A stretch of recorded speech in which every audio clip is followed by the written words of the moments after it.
Jaya Radha Madhava Kunja Bihari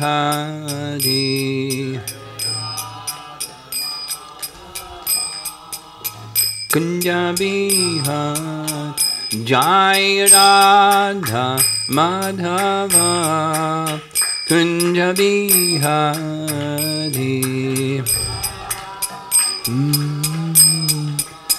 Kunja Bihari Gopi Jana Balabha Girivardhari Balabha Gopi Jana Balabha Girivardhari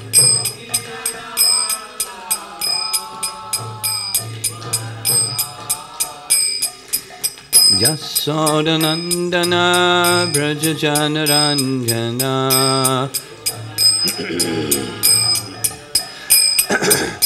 Yasodanandana Brajajanaranjana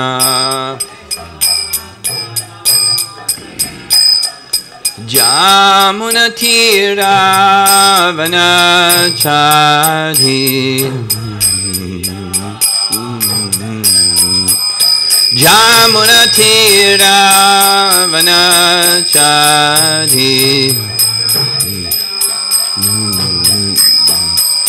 Jaya Radha Madhava Kunja Bihari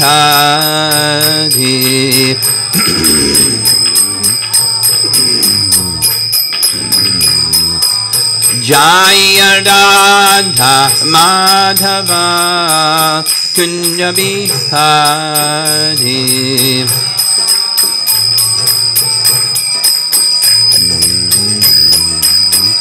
Gopi Jana Balabha Girivardhari Balabha Girivardhari Gopi Jana Balabha Girivardhari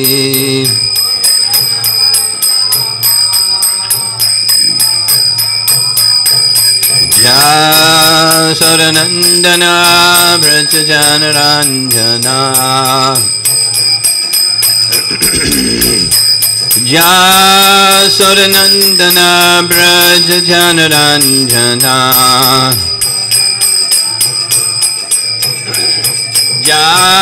Jamunatira Vanachari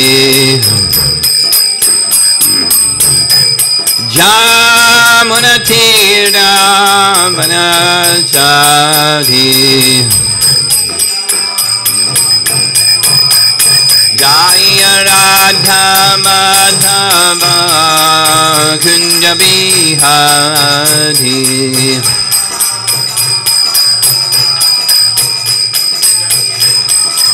Jaya Radha Madhava Kunja Bihari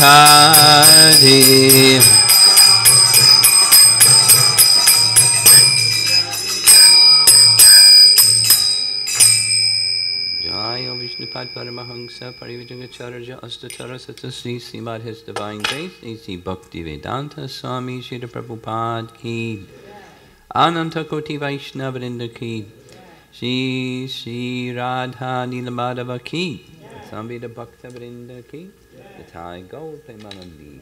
All glories to the assembled devotees, all glories to Sri Guru and Sri Gauranga.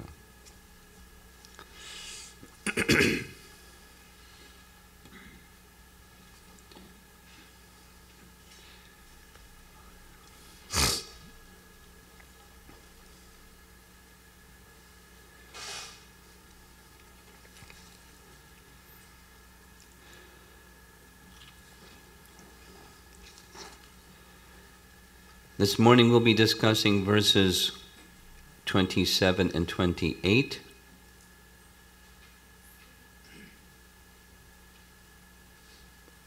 Please know that starting with 29, the Govindam prayers, perhaps the most well-known portion of Sri Brahma Samhita begins.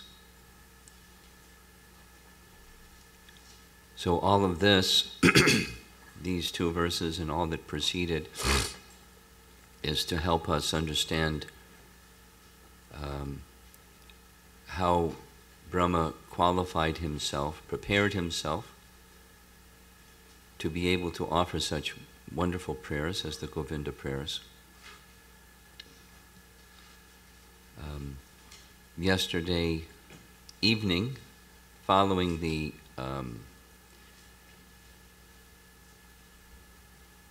lengthy discussion about Mahavishnu's glance and Shambhu and Pradhan becoming Mahatattva and the different elements and the different features of the material energy, the seeds of the universes entering into that Mahatattva, the clinging of the five gross elements to the seeds, but not being able to yet perform the function of the universe, the demigods presiding over those elements, praying to Mahavishnu for the knowledge and the capacity to do their function on his behalf. Kshirodakshai Vishnu's entering, along with Kali, or his time energy, the energy of combining, and then the elements, using Bhaktisiddhanta's language, could conglomerate. The conglomerating principle was applied. The universes then began to take shape with layers, and they floated on the causal ocean for thousands upon thousands of years, like footballs. And at his own independent free will, Mahavishnu then entered as Garbhadakshay Vishnu, carrying with him from the Mahatattva some portion, a universe's worth of living entities, and the Kriya Shakti of Mahavishnu then began to act to activate the destiny or karma of those jivas, and the sum total of the destiny or karma of those jivas then pushed its way through the navel of Garbhadakshay Vishnu in the form of a lotus bud, and as that lotus expanded, Lord Brahma, one of the living entities within his body, appeared on top of that lotus. We heard some things about the Virat Rupa, the three identities, if you remember. Important verse, 3:8-15, Bhagavatam, that Lord Brahma is simultaneously the Virat Rupa, Hiranyagarbha Brahma, and Chaturmukha Brahma. And that's like mine, it's puzzling, a little difficult. But on the other hand, natural, because Brahma has the responsibility and the service of fulfilling the destiny of all the living entities, so he needs to be well acquainted with the desires and their destiny. So he has a super big hard drive, really super capacity. He's invested with that, that potency, that capacity, by the personality of Godhead, in this case Garbhodakshay Vishnu. We heard that the Hiranyagarbha Brahma, the prototype Brahma, provides or invests within that living entity these capacities.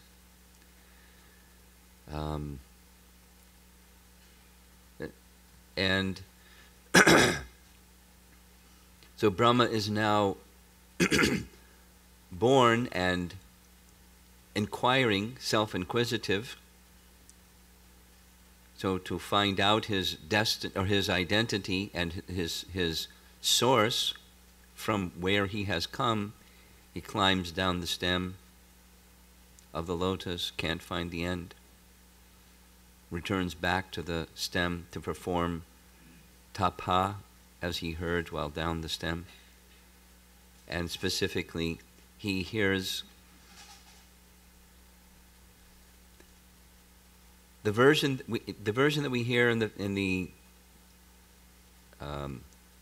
Srimad Bhagavatam, both the second canto and the third canto, is he hears tapa. What we hear in the Brahma Samhita is, you can say, another aspect of that tapa, or what particular tapa is he supposed to do. And the tapa he's supposed to do in Brahma Samhita is fulfill that which the internal potency of Garbhodakshay Vishnu, Rama Devi, says, her name in this case is Saraswati, to chant the 18-syllable Gopal mantra, and by so doing it will fulfill all your desires, both spiritual and material. We heard Bhaktisiddhanta Saraswati Thakur's and some of the other acharyas' description of that Gopal mantra. We heard that in verses 2 and 3, but we heard it again yesterday. Bhaktisiddhanta's expression is very succinct. It enthuses one to run after the all-attractive Sri Krishna, the king of Braja, and his milkmaids.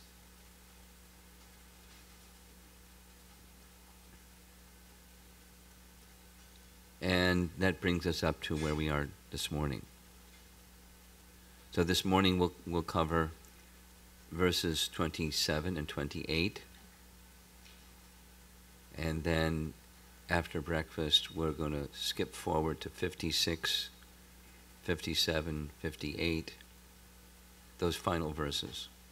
57, anyway, whatever they are. The final verses. The final 5 verses will be 3 after breakfast and 2 in the evening. And at the end of this morning's class, we'll hear what that subject matter is. It fits very nicely with the conclusion of this verse, these 2 verses. So let's chant together. Text 27. Attavenu nidadasya trayi murti mai gati sporanti pravisheshashu mukhabjani swayam bhuva gayatrim gayatas tasmad adigatya sarojaja samskritas gununa dvijatam agamatata. Translation. Then Gayatri, the mother of the Vedas, being made manifest, i.e. imparted by the divine sound of the flute of Sri Krishna, entered into the lotus mouth of Brahma, born from himself through his 8 ear holes. The lotus born,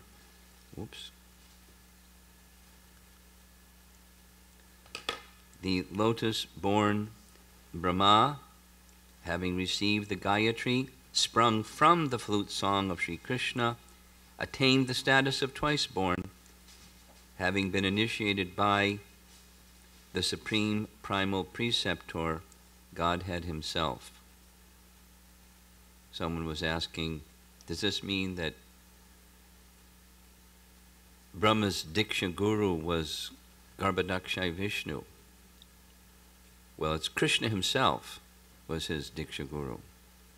You know, the Swayam Bhagavan Krishna, the flute-playing Govinda, who Brahma is offering his prayers to, starting with text 29. Krishna, through his flute, so obviously Krishna's flute is pretty extraordinary.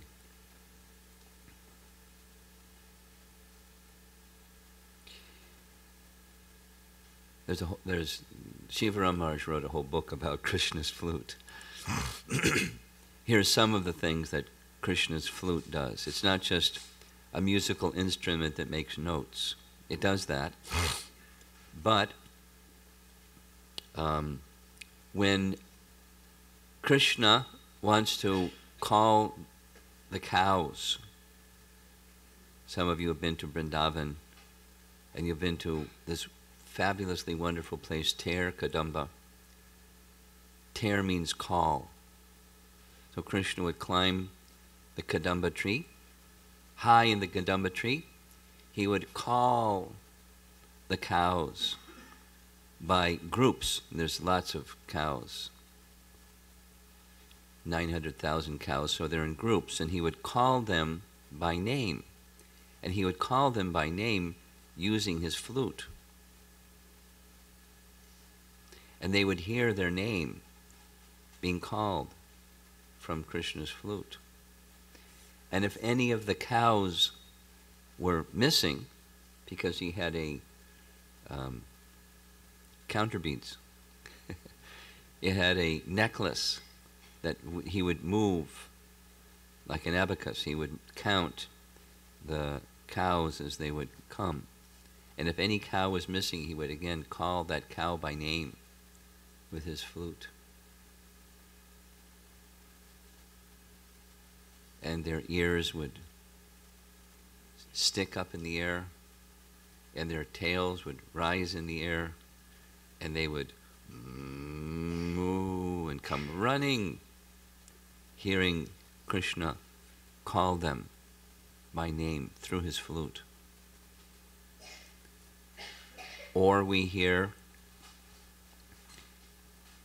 at Vangshivat, another very wonderful place, transcendentally wonderful place in Vrindavan, where under a banyan tree, Vat means banyan tree, Krishna would play upon his Vangshi, his flute.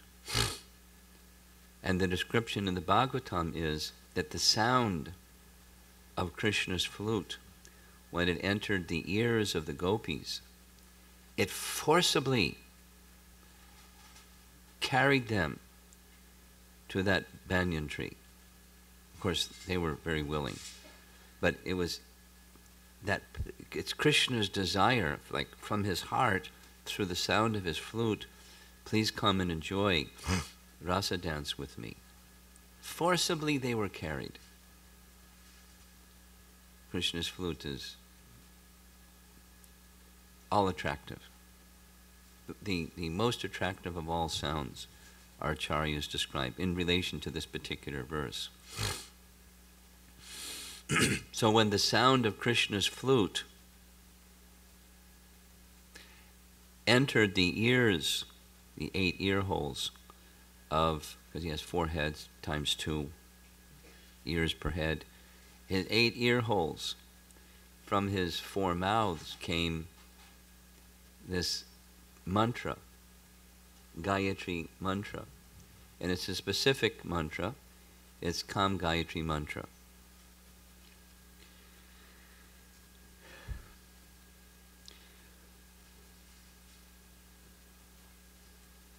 Perhaps you remember, I don't know if this is, no, it's not here. If you remember with the slides that we had of the yantra. Remember that yantra.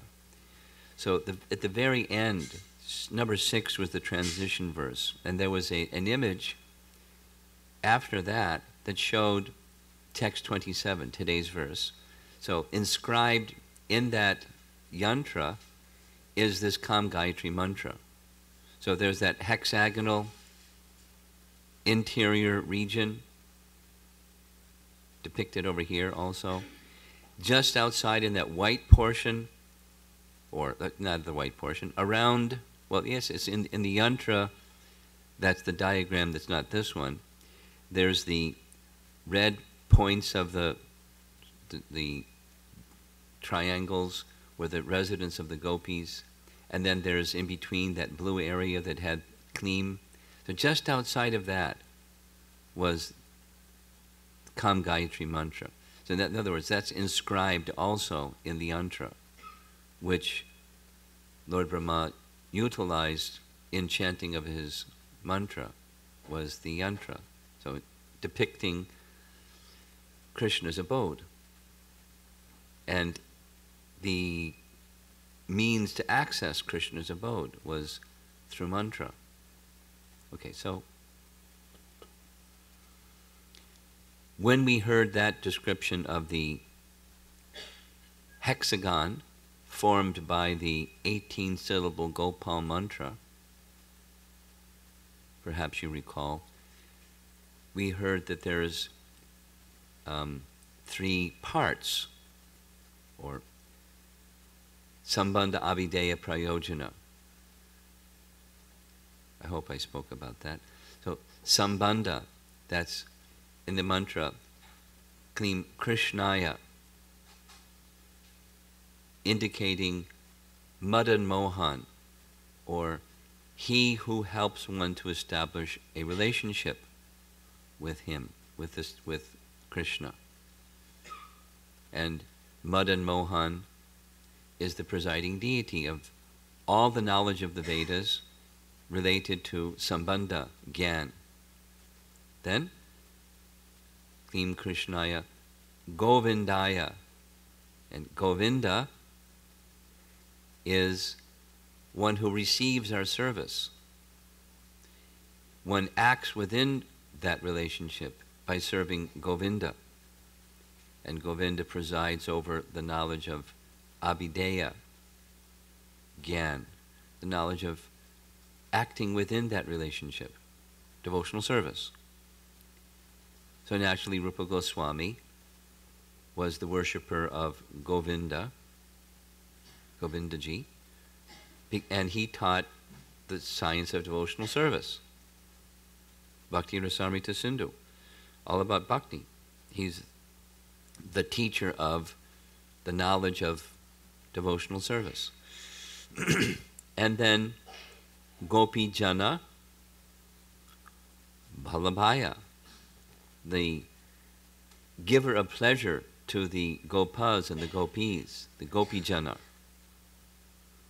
both male and female. Gopi Jana is both male and female. And Bhakti Siddhanta's description is Bhalavaya, specifically it's in relation to the gopis. Because of Gopinath is the presiding deity of Prayojana Gyan, or the fulfillment of perfection, the ripened fruit of devotional service in its perfectional stage. Prayojana. Gopinath is the presiding deity of that third aspect of Vedic knowledge. And according to Chaitanya Mahaprabhu, in his discussions with Prakashananda Saraswati, the Vedanta Sutra is divided into those 3 divisions, literally, I've not read it, but our acharyas described there's 4 parts. The first 2 parts are connected to Sambandha Gyan. The third part is connected to Abhideya Gyan, and the fourth part is Prayojana Gyan. And the whole is the summary of all the Vedas, and all the Vedas are expressing one of those three, or those three, perhaps combinations of those three subject matters. That's the Vedas. And the presiding deities of those Vedas are those three: Madan Mohan, Govinda, and Gopinath. So they're included in that 18-syllable Gopal mantra. And the Sva is the spiritual identity of self, not the material identity, the spiritual identity, and Ha is full self-surrender in that mood, specifically in the mood of the gopis or the milkmaids of Braja, the Gopijana Ballabha. So that mantra we heard yesterday, Brahma chanted.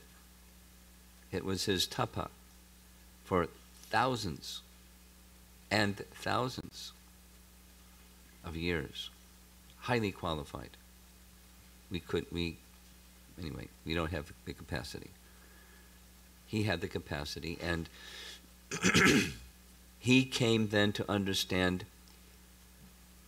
his position, eternal position, as this eternal servant of Krishna in Vrindavan. And then came this mantra from the flute song of Krishna, coming out of his mouth in the form of Gayatri, specifically Kama Gayatri. Here's the translation that Prabhupada, in his own words, or his own translation, translates the Kama Gayatri mantra, the one that's the subject of this verse, text 27. Let us meditate on the master of the senses, who carries arrows of flowers. Let us meditate on him, being thus enthused by the transcendental Cupid. That's Prabhupada's translation. Jiva Goswami says in his commentary on this verse, this is the king of all mantras, the monarch, the emperor, the best. Specifically, this mantra, unlike the other one, this one specifically says, having received this mantra, Brahma attained the status of twice born. Dvija. It's in the Sanskrit, the last line. Dvijatam agamat tata.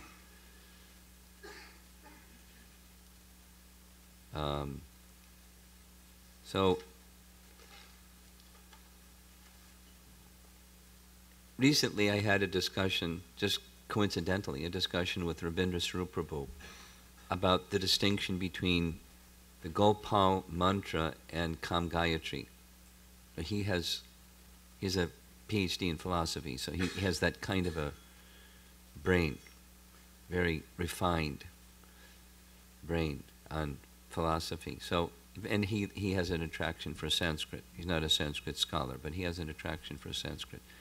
So he was explaining there's a technical point about Kam Gayatri,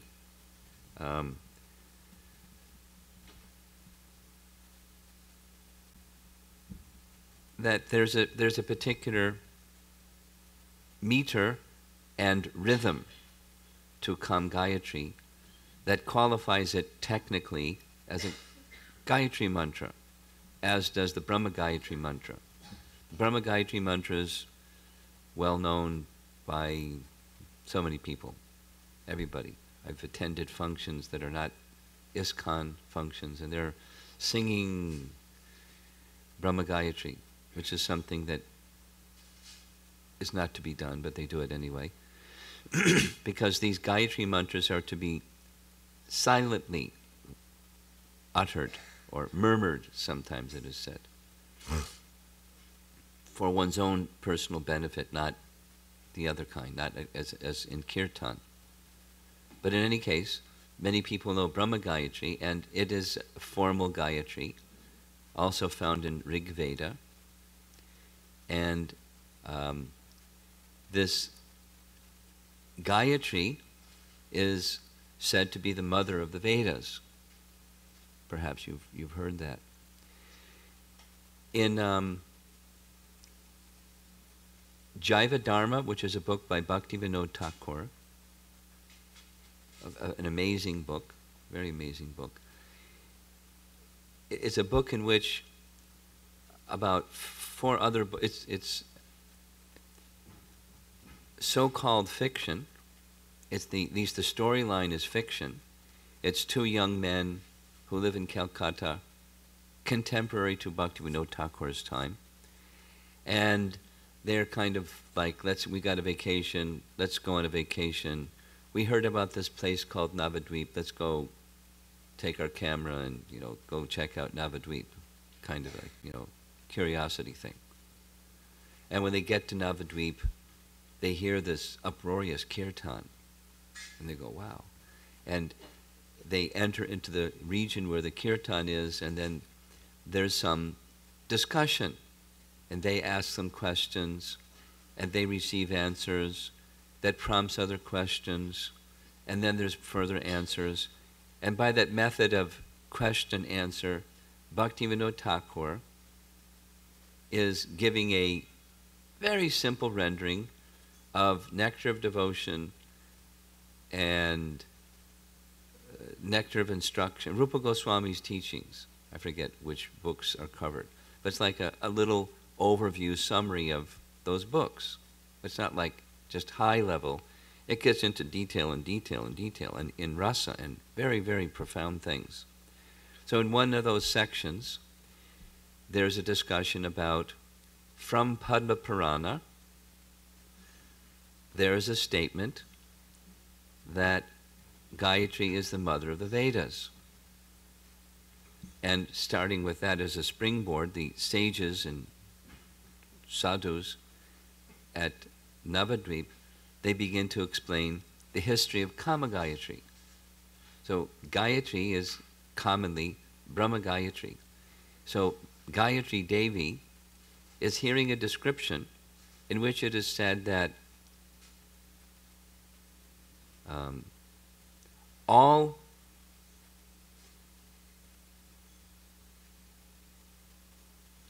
of the Upanishads formerly were gopis in Braja.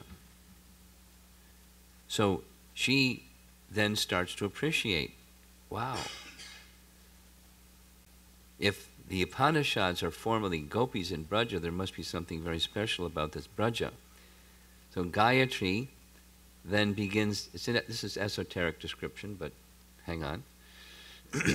Gayatri then begins having a discussion about that fact with Gopal Tapani Upanishad personified, and they make a plan. Let us see if we can take birth, undergo austerities so that we can take birth in Braja as gopis. And so they do that. They undergo austerities and they take birth in Braja as gopis. And Gayatri Devi then becomes Kama Gayatri.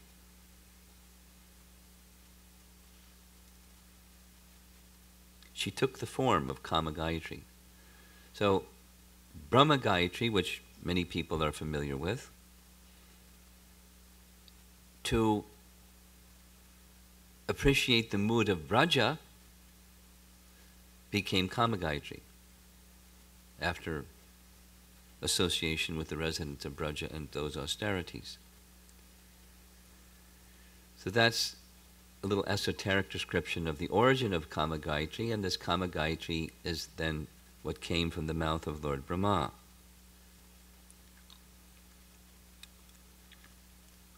Something that is kind of obvious, but no problem pointing it out. There is an idea, Bhaktisiddhanta speaks about it, or writes about it in the purport, so I'm mentioning it, that many people who are born in families of Brahmanas consider because of birth they are Brahmana. And there's some interesting, support for if one is born of Brahmana family, then at least the opportunity is greater to become a Brahmana, but still there must be Diksha. And before Diksha there must be purificatory procedures before there's Diksha.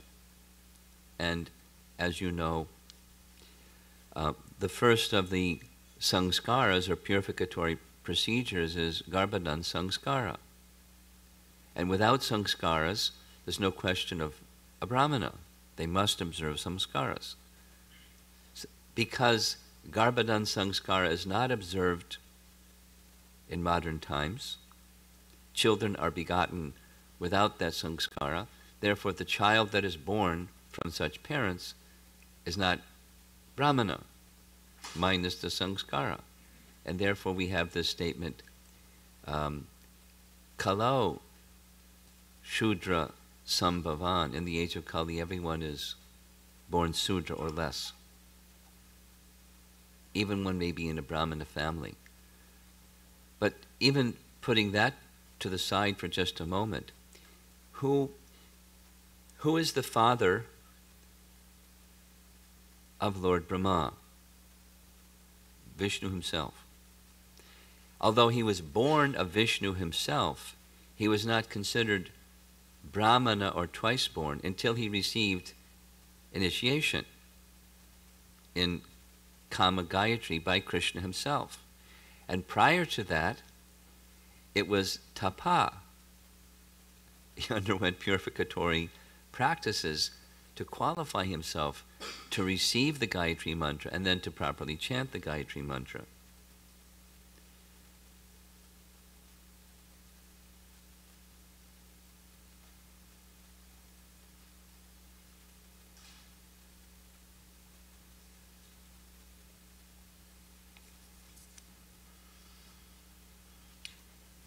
Yesterday, you remember I was fumbling for Prabhupada's statement about the qualification to chant and receive and chant Gayatri Mantra from 111 Bhagavatam purport. Here it is.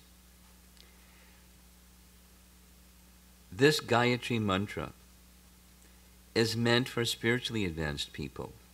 When one is successful in chanting the Gayatri Mantra, he can enter into the transcendental position of the Lord. One must, therefore, acquire Brahminical qualities, or be perfectly situated in the quality of goodness in order to chant the Gayatri Mantra successfully. And then he can attain the stage of transcendentally realizing the Lord, His name, fame, qualities, and so on. So, emphasis once again on tapasya, emphasis on qualifying oneself. In our case, it's chanting of the Hare Krishna Maha Mantra. To qualify ourselves, and then Harinam Diksha, to further then receive the blessings of the disciplic succession, to then over a period of time further qualify oneself to receive, as Brahma is doing directly from Krishna's flute, the Kam Gayatri Mantra, or Gayatri Mantras.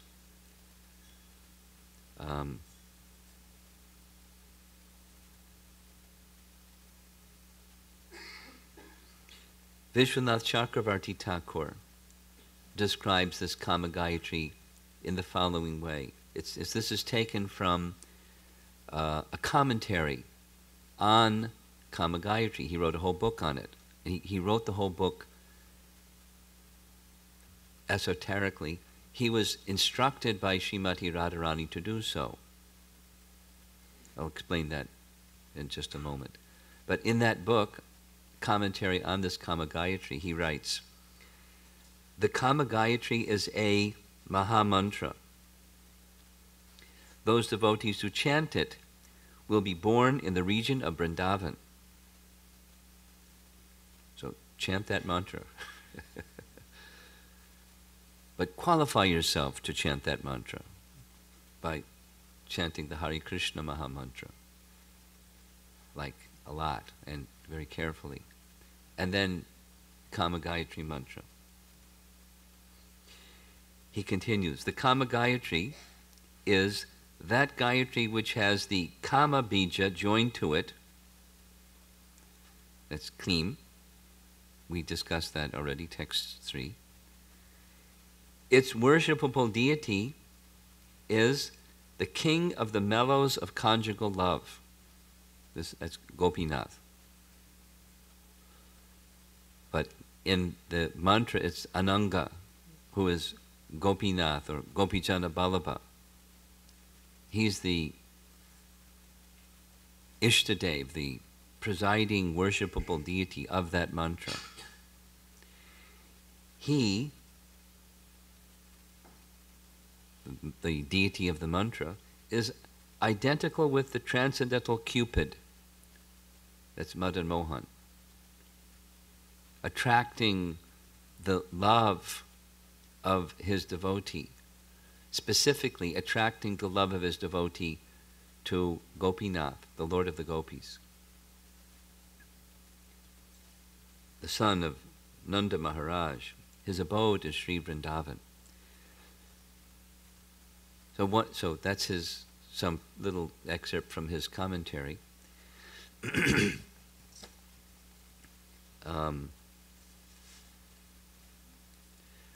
In his purport here, in text 27, Bhaktisiddhanta says, similar, Kama Gayatri is the highest of all Gayatris because the meditation and prayer contained in it are full of the perfect transcendental sportive activities which are not to be found in any other Gayatri.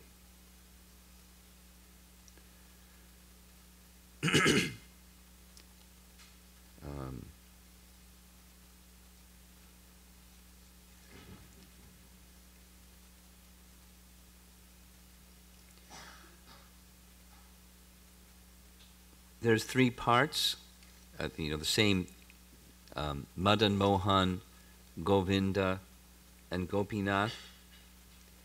In the next verse, we'll hear the commentary, Jiva Goswami's commentary, the breakdown of those 3, how it applies in the Kama Gayatri. There's a very nice explanation given in this same book by Vishwanath Chakrabarti Thakur. That's a commentary on Kama Gayatri, where Vishwanath Chakrabarti Thakur lived in Vrindavan, and he studied under Krishnadas Kaviraj Goswami, along with another student of his named Mukunda, and he was, is an excellent student. He was an ardent appreciator of the profound capacity of Krishnadas Kaviraj Goswami to present the truths of Krishna.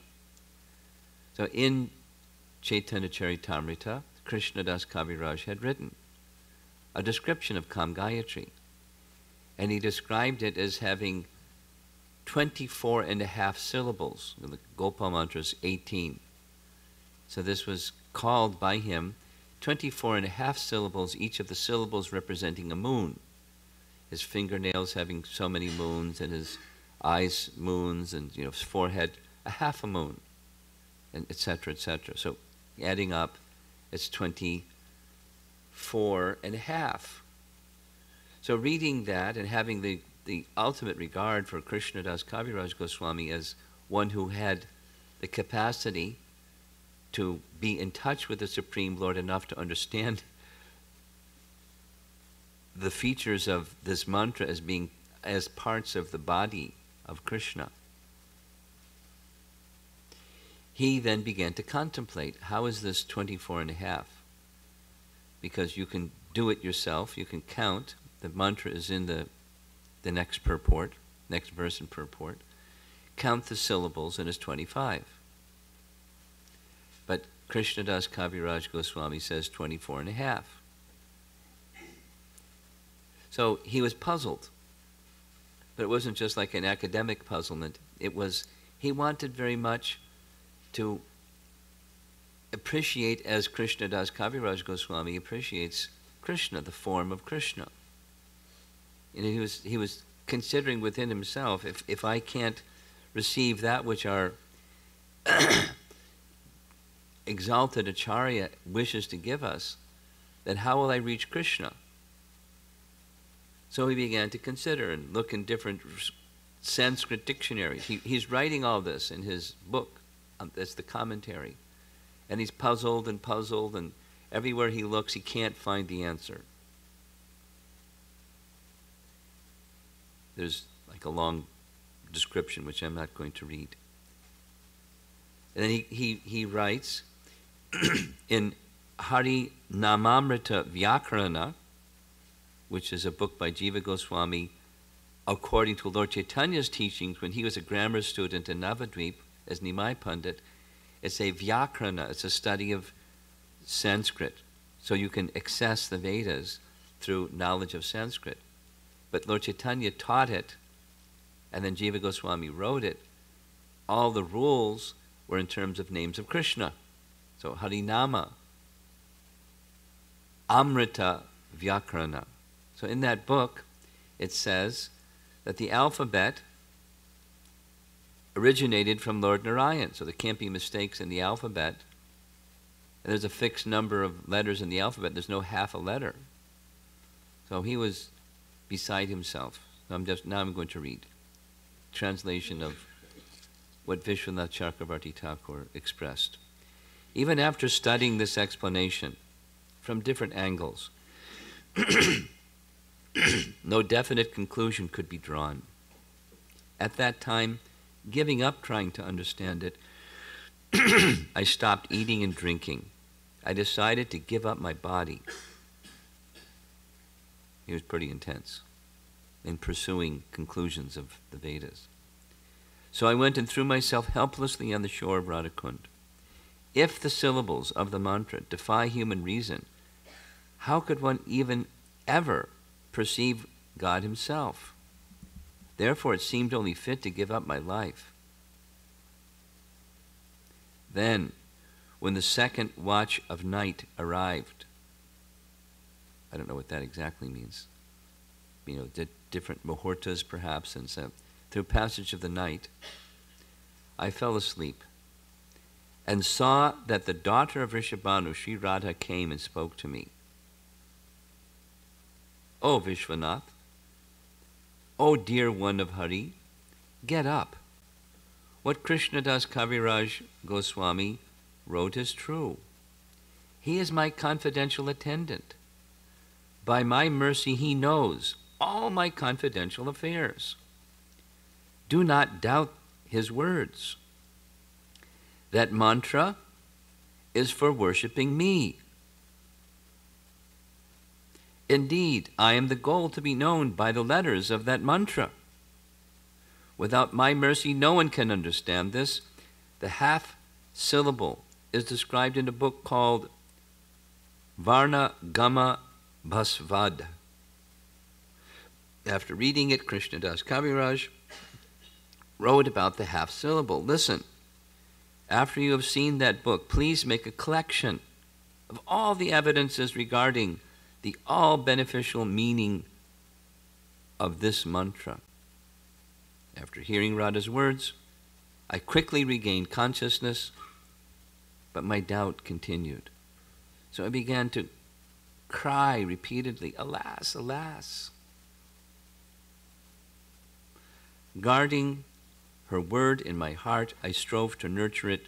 The description of the half syllable in Radha's own words was, when the syllable ya, this is from that book, is followed by vi, vi, it is considered a half syllable. It appears on Sri Krishna's forehead as a half moon. All the other full syllables are full moons. That's Radha's explanation. So he woke, waited for the light of the morning to come. He went to the place where that book was to be found. He examined the book and confirmed exactly what Radha had told him that night. And then, as she had instructed him to do, he did. He wrote a book explaining with scriptural references the meaning of this Kama Gayatri mantra. But we heard already two things. Simply put, Radha said to him, this mantra is for worship of me. Its syllables are specifically for worship of me. And the second thing that we heard is the presiding deity from Vishwanath, the presiding deity of this mantra is Gopinath. So this particular Kama Gayatri specifically is for getting entrance into Vrindavan in the mood of the gopis. So we'll hear something more with text 28.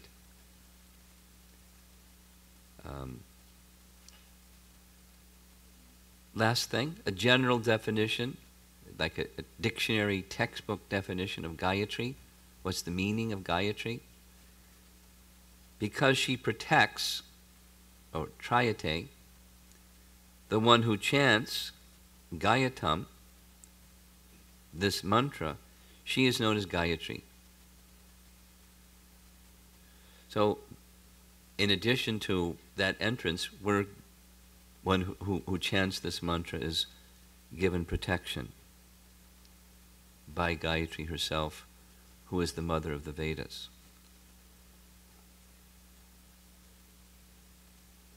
Last verse for this morning,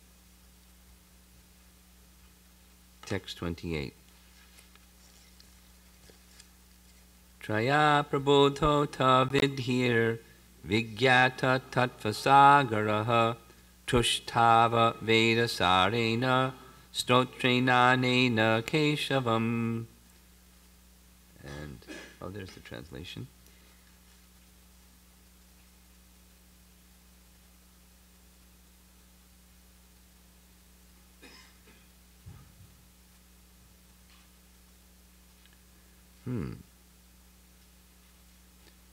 Somehow, I have a different translation than what it says here.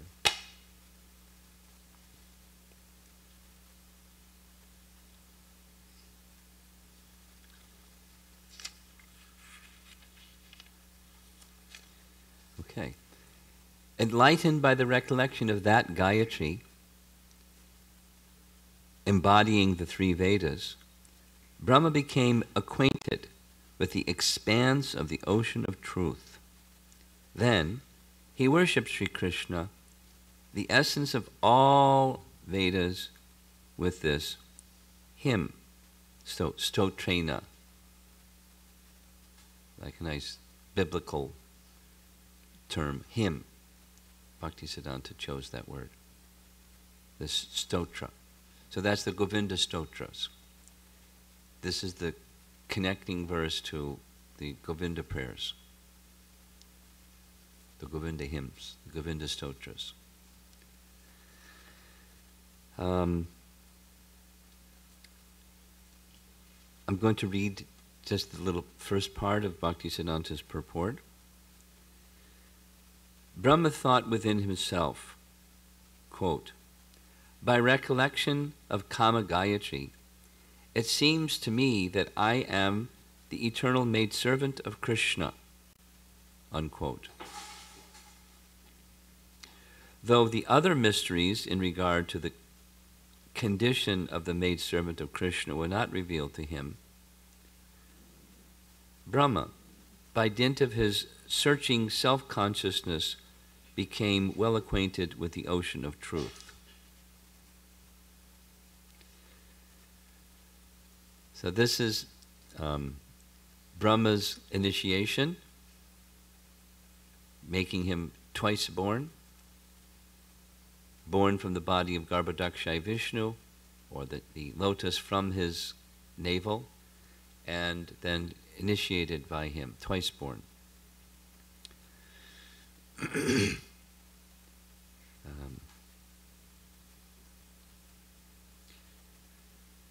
It's subtle, but in another sense important. Prior to receiving this Kam Gayatri mantra, it can be said that Brahma's position was he had a theoretical understanding of something like we may have a theoretical understanding of our position as Krishna's eternal servant. Of course, he was in this state of darkness on the top of a lotus flower where there is only darkness in all directions. There's no people, there was no place to go for a walk. There was just darkness and a lotus flower and the sound of waves beneath.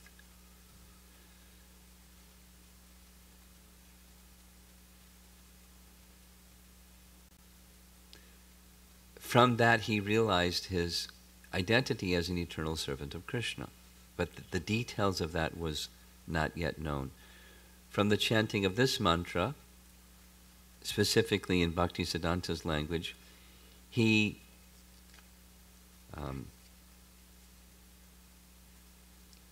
seems to me that I am the eternal maidservant of Krishna. His particular rasa became illumined without the details. So through the agency, then the other very important part of this is through the agency of his contact with this Kam Gayatri mantra, Gayatri being the mother of the Vedas, all the knowledge of the Vedas became revealed to him, not from reading books or from hearing the details of that knowledge, but just from the mantra itself. It's important because we've heard so many times within the Hare Krishna Mahamantra there's everything, because Krishna is everything. And by chanting the Hare Krishna mantra, as by this, what Vishwanath Chakravarti Thakur has also called a Mahamantra, there's direct contact with Krishna, and through direct contact with Krishna, all the truths became revealed to him. He became well acquainted with the ocean of truth. Just like we hear in the initial verses of Srimad Bhagavatam, Tene Brahma Hrida Adikavaye. Lord Brahma received knowledge from within the heart. So he received knowledge through Gayatri. And through chanting of Gayatri, that is the way that he received knowledge of the Vedas, directly from Krishna. So one can imagine or understand how qualified is Lord Brahma. Most qualified. We're not so qualified. We hear the Mahamantra and fall asleep. Or we hear classes over and over and over and over and over and still don't get it. We're not so qualified. But the teaching of the Bhagavatam is through the medium of devotional service itself. This is the good part. The chanting of Hare Krishna mantra is an appeal to be engaged in devotional service. That's how Prabhupada has given us the meaning of the mantra. Please engage me in your service. Then through the medium of devotional service, we hear from Srimad Bhagavatam, causelessly knowledge and detachment awaken or arise. So it's the medium of devotional service that allows us to realize the mantra or realize the message of Bhagavad Gita or the message of Srimad Bhagavatam or the message of Brahma Samhita. It's the medium of devotional service. It's not an academic thing. It's the medium of devotional service. To the degree there is this inspired desire, awakened desire to serve, Krishna. And something that assists us in serving Krishna is knowing who is Krishna. Again, referring to Haridas Thakur saying that in order to get the full benefit of the Hare Krishna Mahamantra, there must be proper sambandha gyan. You have to know properly who is Krishna. Because there are people who chant Hare Krishna that don't. They're impersonalists that have a very different idea than Sri Brahma Samhita's idea or Bhagavatam's idea of Krishna. And other types of people that just think it as a song or think it he's one of many something. So proper sambandha gyan is necessary to get the full effect. So fortunately for us, we have this sambandha gyan, complements of Krishna and the disciplic succession. So we should take full advantage so that the full benefit of chanting the Hare Krishna mantra can be achieved. Brahma achieved this both by the mercy of Kama Gayatri or Gayatri Devi or Gayatri and the internal potency, Ladini Shakti or Yogamaya, the process of devotional service combined, because it wasn't a curiosity exercise, it was a service exercise. He wanted to qualify himself to fulfill this desire, the empowered passion to create the universe as a service.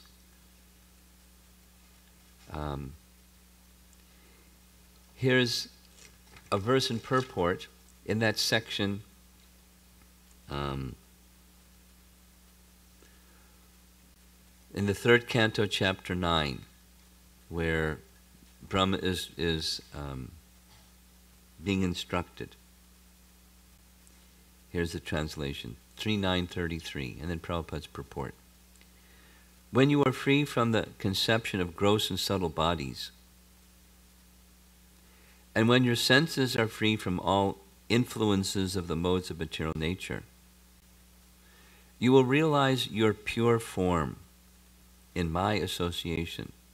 At that time, you will be situated in pure consciousness. So this is to help assist us in coming to that position, all of what we're doing.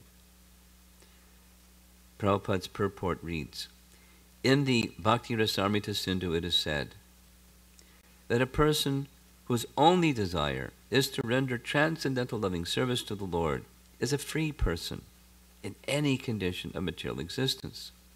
That service attitude is the swarup, or real form of the living entity.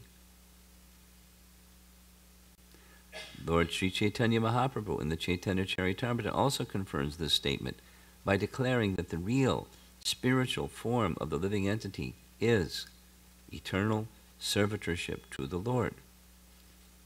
The devotees develop a spiritual individuality in their spontaneous service attitude, which is enhanced on and on up to the point of madhurya rasa, or transcendental loving service, reciprocated between the lover and the beloved, which is exactly what Brahma is doing. He realized his position as a servant, and then with Kam Gayatri, he's realized his actual identity as a maidservant of Krishna. Prabhupada has stated it so simply and succinctly. And we're followers of Lord Brahma. And the Brahma Samhita is, all of this presentation is to help us understand how we can also get there. And the last part of what I want to say this morning is, maybe you remember that discussion about Swarup Gata and Vastu Gata, Bhaktivinoda Thakur's elucidation or his commentary on the Brahmabhuta verse, 1426, Mam Chayo Vyabhicharena Bhakti Yogena sevate sagunan samatitai tan brahmaboyaya kalpate. So he was, Bhaktivinoda Thakur was expressing in his commentary these two stages, which Prabhupada writes about in Chaitanya Charitamrita. A stage where there's an understanding of Krishna, which means also an understanding of our position as the servant of Krishna, with also some material affinity or material contact. So that's Bhakti Siddhanta is calling that, Bhaktivinoda Thakur is calling that Sarup Gata, which is very similar to what we just read. The Swarup of the living entity is his position as the mood of service to the Supreme Lord. But when there's still some material contact, one might say, some people say, that can't be considered devotional service. Now, Rupa Goswami considers it devotional service, as we know from Bhakti Rasamrita Sindhu. Devotional service, what's the subject matter of Nectar of Devotion is basically three: sadhana bhakti, bhava bhakti, and prema bhakti. And there's divisions of them, but those are the three main headings. And even in the sadhana stage, like that's us, Vaidhi sadhana bhakti, following rules and regulations, it's considered bhakti. Why? Because there's this cultivation of anukulyena krishnanushilana, the cultivation of anushilana, the cultivation of that type of devotion that Rupa Goswami is explaining to us in Nectar Devotion, that this ultimate stage. So the Hare Krishna Mahamantra has special efficacy for this age of Kali, to cleanse away all the contaminations and awaken the natural attraction for service to Krishna. And in that attraction for service to Krishna, the specifics of our relationship with Krishna can be further unfolded and enhanced based upon that. So they're both to be chanted. That's our process.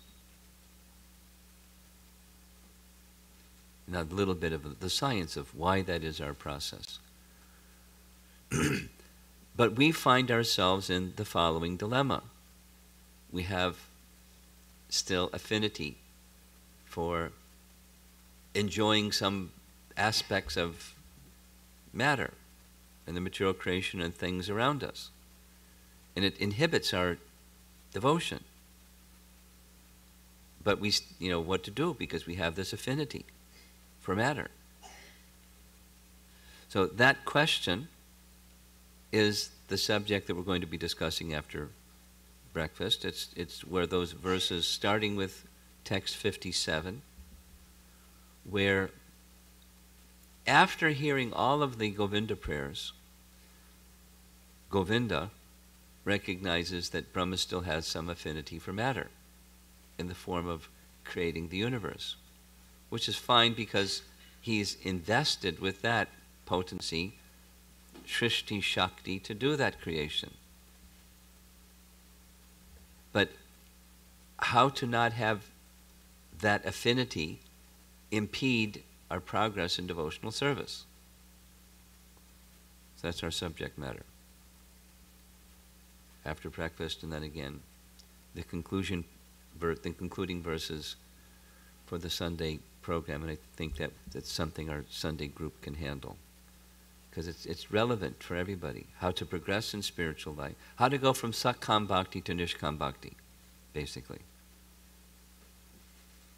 How to handle, how to manage the affinity that we have, the contaminations of affinity for matter, while we're cultivating devotional service to Krishna. Very, very nice topic, a very relevant topic, important topic. We're not at Lord Brahma's stage, obviously, but the principles are going to be spelled out. So, see you back here after breakfast. Any comments or questions?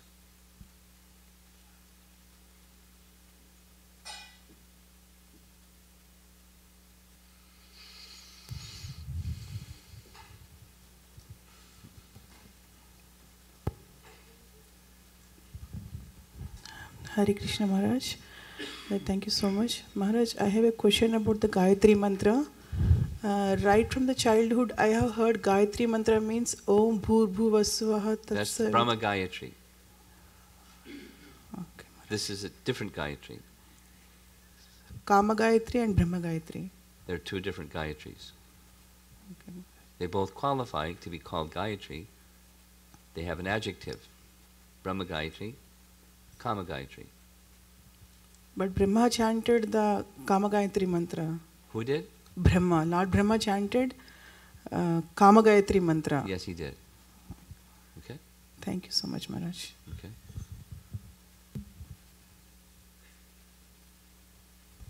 Thank you. Hare Krishna Maharaj, related to Gayatri Mantra only, as you mentioned that after chanting the Kama Gayatri can take you to the abode of Krishna, or you can get a birth in Vrindavan.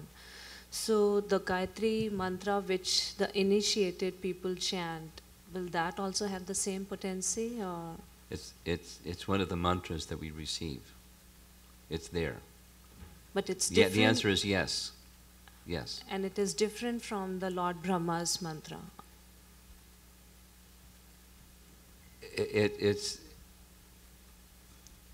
similar but different.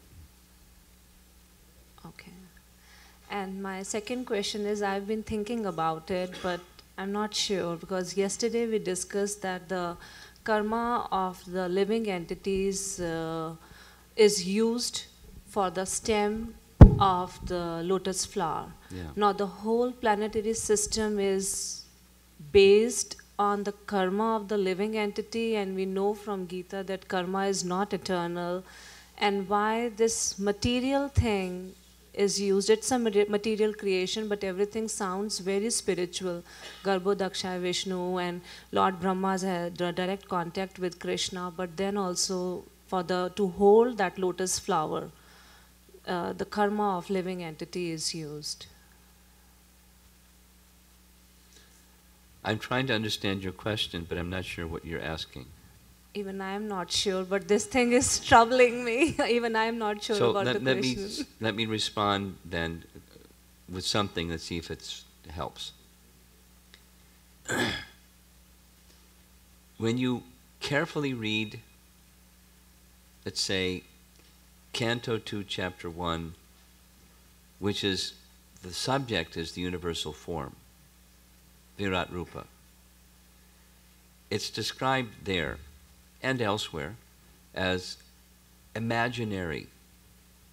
It's a form of the Lord, of the universe, but now you see it, now you don't. So in that sense, asat, it's imaginary. But on the other hand, it's a form of the Lord. What kind of form of the Lord? The form of the universe. We're not going to have a universe without the Lord. And that's His form of the universe. But it's not an eternal form. So, a little mysterious, right? So that's what seems to be puzzling you. It's an arrangement by the Supreme Person to assist the living entities in a twofold way. One, to regain their natural position of ultimate happiness. Within that creation, there's that facility. Second is to provide them the opportunity to try to enjoy independently, although it can't happen, because there's no such thing. But they wish it. And so an illusory situation is provided for them in which they can try to do that which can't happen, find independent happiness. And therefore it's a temporary form, an illusory form. And then the gradations or stations where living entities according to their guna and karma, may find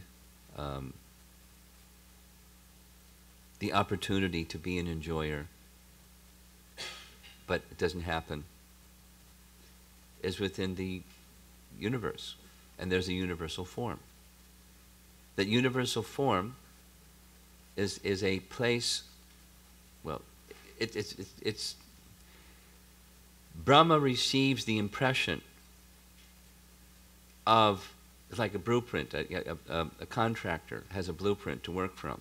Before there was this building, there was an architect. And the architect made an architectural drawing, and everybody looked at it and said, you know, just this and that, and they got a final one. Then there's a blueprint that the contractor uses. It's the, you can say, impression of what's going to be built according to the architect's design. Virat Rupa is like that. It's like a blueprint, only it's more subtle, not like on a piece, you know, two-dimensional piece of paper. It's a subtle manifestation of the universe, which we heard. It's within the body of Garbhodaksha Vishnu. When the universe is dissolved, the elements dissipate or go back to their elemental state, but the structure, in its subtle form, enters into his body. And that impression is taken by Lord Brahma, because he has to build it again. That's the blueprint. He's the chief engineer. He's got to look at the blueprint to build the universe. And it's really, really sophisticated, subtle, and complicated, but he has the acumen to do it. And that's what the universal form is. Now, a little bit further is, we heard from our acharyas, Brahma is also the universal form, in addition to that which is within the body of Garbhodaksha Vishnu, and then appears as the lotus. Within the stem of that lotus are the planets, or the whole structure of this universe. Brahma is also the stem, or the universal form, in the sense that he's specially qualified and specially gifted. It's difficult to understand, but he's gifted in the way so he can do that, and that's what the universal form is. This lotus that comes from the stem, from the body of Mahavishnu, or Garbhodaksha Vishnu.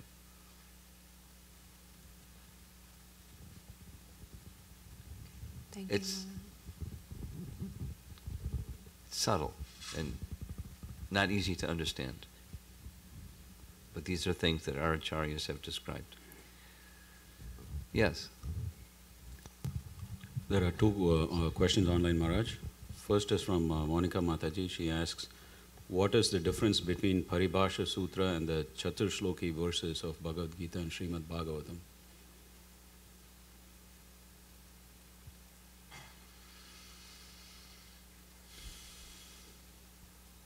They have a different, the difference is in function.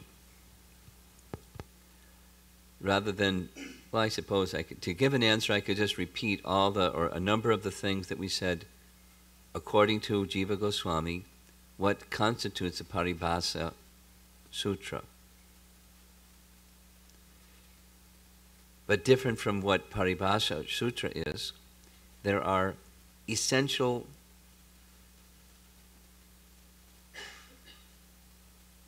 messages. The Chaturshloki verses are those essential messages. They're not key verses that are determining the theme of the text, and then they rule or govern the thousands and thousands of other verses that the text may be made up of. It's different. The function is different. There are essential topics which Srimad Bhagavatam covers, and they're expressed in the Chaturshloki verses. So, the Paribhasa Sutra of Srimad Bhagavatam is one. It's the original source of everything, the absolute truth there is no truth superior to him, is Swayam Bhagavan Krishna.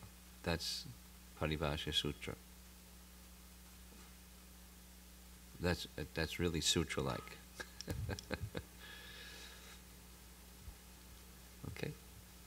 The other question? The other question is from Brajahari Prabhu. He says, in J.J. Radha Krishna, Bhakti Vinod Thakur also says, yearning to attain the lotus feet of Sri Sri Radha Krishna, Bhakti Vinod floats in happiness at the gopis' feet. Just like Brahma says that I am the maidservant of Krishna, how are they similar?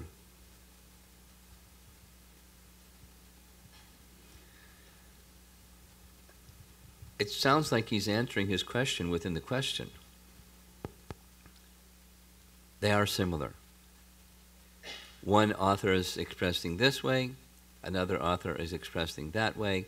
They're expressing the same thing in different words. So it's the same thing. That's how they're the same.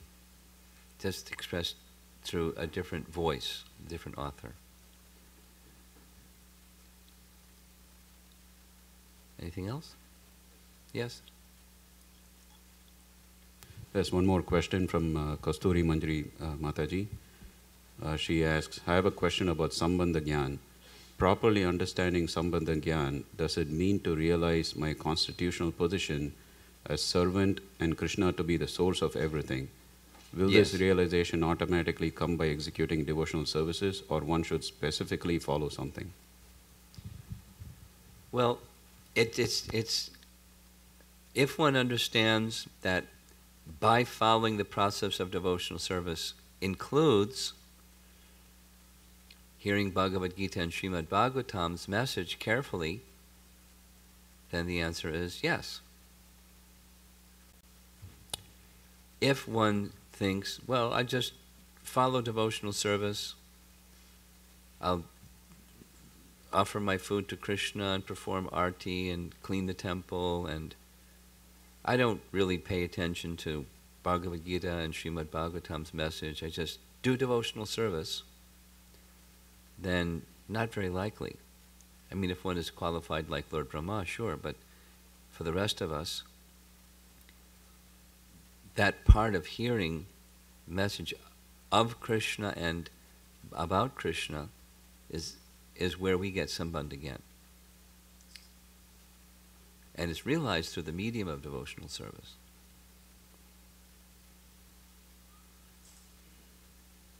Yes.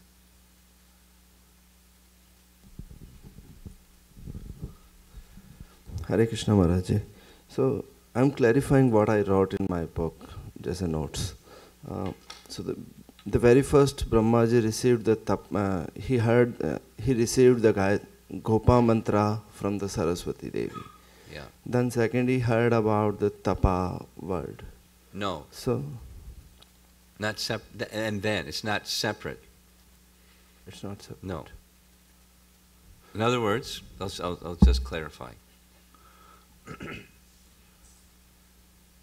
Second canto, third canto Bhagavatam speak of Brahma hearing tapa.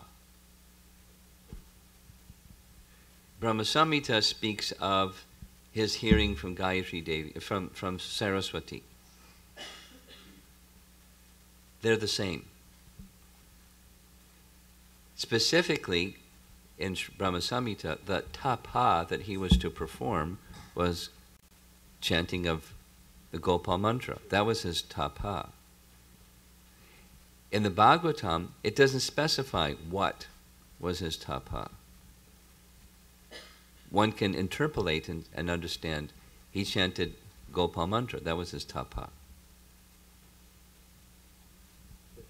The 18 syllables of Gopa mantra. Huh? So the tapa is 18 syllables of Gopa mantra. The tapa was what? 18 syllable, yeah. Okay?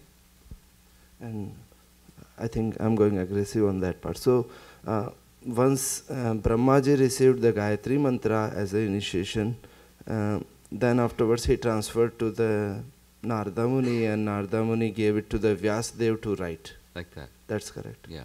Okay. Hare Krishna.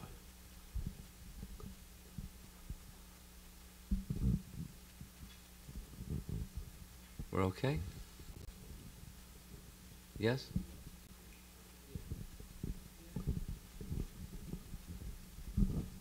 Hare Krishna Maharaj. In text 28 it says Gayatri Mantra is In embodying. text 28 it says what? Gayatri is embodying the three Vedas. Yeah. Is it not like four Vedas or like...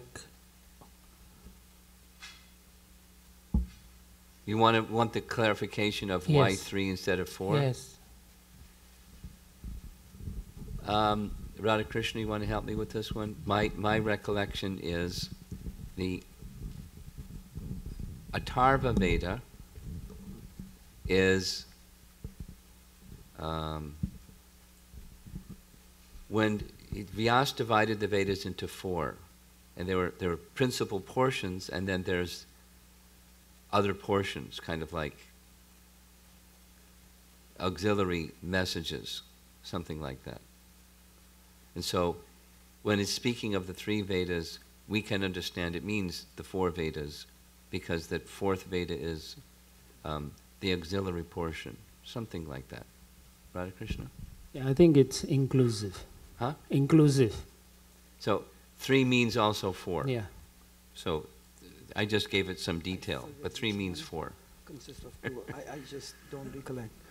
Maharaj, maybe somebody can help me, but one of them, maybe it's a Yajurveda that's divided into 2. And that's why it's become 4 instead of 3. And I'll look it up and let you know, but I forget which one it is. We have to be careful where we receive knowledge from. You look it up on Google or hear from somebody who has said something, who read something, and your head will spin. And not necessarily take you to the right understanding. So we have to be careful where we hear from, some lady said. So, Radha Krishna, anything?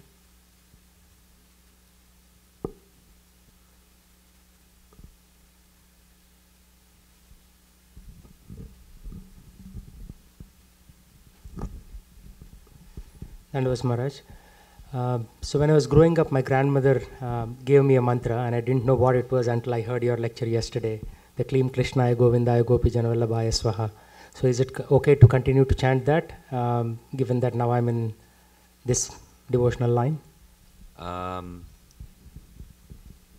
According to Hari Bhakti Vilas, take the microphone from him. According to Hari Bhakti Vilas, one will not receive the fruit of that mantra unless it is received in disciplic succession. Specifically, Hari Bhakti Vilas says, if one has received such a mantra, not in disciplic succession, then one should receive it again from disciplic succession. So now your specific question is it okay to chant that mantra or any other mantra that's not received in disciplic succession? And the answer is it will bear no fruit. So you can do things that aren't going to bear fruit, that's okay. I mean, it's not like 0, because they're names of Krishna. It's not a 0. But to receive the fruit that is intended from that mantra, it is to be received through disciplic succession. So that's what you should do, or anyone should do, who has received, from a family guru, has received Brahma Gayatri, or whatever it is, or, whatever it is. One should receive through disciplic succession. That's the statement of Hari Bhakti Vilas. Okay. We're done. So see you again at Nanda Sutta, 9:30. Srila Prabhupada ki.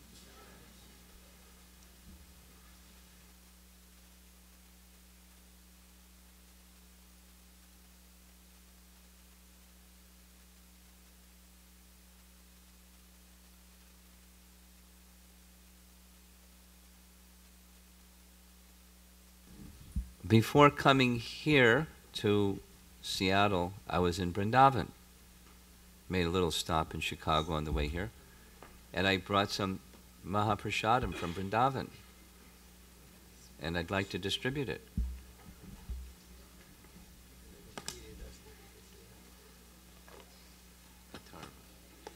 So Rig Veda is prayers, Yajur is hymns and for appellations. Shama is same prayers and hymns.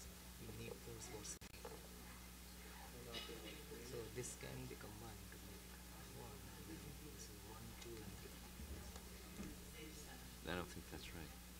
think it's these three, plus, then the fourth one is a Tarva Veda.